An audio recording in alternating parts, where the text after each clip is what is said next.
আতশবাজি ও ফানুস পোড়ানোর কারণে আগের রাতের তুলনায় 31st নাইটে গত 7 বছরে গড়ে শব্দ দূষণ বেড়েছে 74%। বায়ুমণ্ডলীয় দূষণ অধ্যয়ন কেন্দ্রের পরিসংখ্যান বলছে একই সময়ে গড়ে 19% বেড়েছে বায়ু দূষণ। বিশেষজ্ঞরা বলছেন শব্দ ও বায়ু দূষণের এই মাত্রা মানব স্বাস্থ্যের জন্য মারাত্মক হুমকি, আর তাই আতশ ও ফানুসের আমদানি ও উৎপাদন নিষিদ্ধের পরামর্শ তাদের। মাই হাসানের রিপোর্ট। ইংরেজি নববর্ষ উদযাপনে আতশবাজির বিকট শব্দ আর জ্বলন্ত ফানুসে আতঙ্কিত হয়ে এভাবেই আকাশে ঘুরে বেড়ায় পাখিরা, হারায় প্রাণ, বেড়ে যায় শব্দ দূষণের মাত্রাও। বায়ুমণ্ডলীয় দূষণ অধ্যয়ন কেন্দ্রের পরিসংখ্যানে দেখা গেছে গত 7 বছরে 31st নাইটের শব্দের গড় মাত্রা ছিল 99 ডেসিবেল। গত বছরের 30 ডিসেম্বর রাতে শব্দের মাত্রা ছিল 60 ডেসিবেল, যা বর্ষবরণের রাতে হয়ে যায় 85 ডেসিবেল।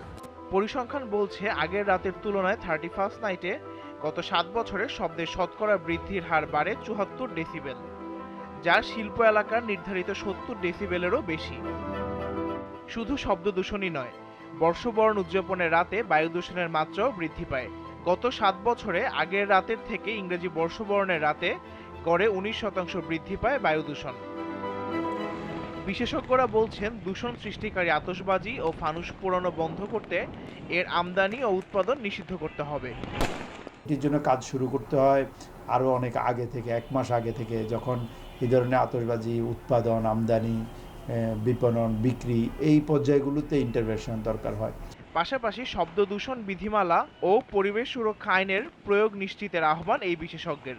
আইন আছে এখানে, আমরা প্রতি বছরই ডিএমপি থেকে একটি প্রজ্ঞাপন দেখি যে আতশবাজি না ফোটানোর জন্য, কিন্তু দুঃখজনক বিষয় হলো এটির জন্য এনফোর্সমেন্টটা যেটা করা দরকার সেটা আমরা লক্ষ্য করি না। একটা প্রজ্ঞাপন দিয়েই দায়িত্ব শেষ করা হয়। শব্দ ও বায়ু দূষণের মাত্রা নির্ধারণ এবং এর নেতিবাচক প্রভাব কমানোর গবেষণায় আরও বেশি অর্থ বরাদ্দের উপর জোর দিয়েছেন বিশেষজ্ঞরা। Mahi Hasan, GTV news, Dhaka.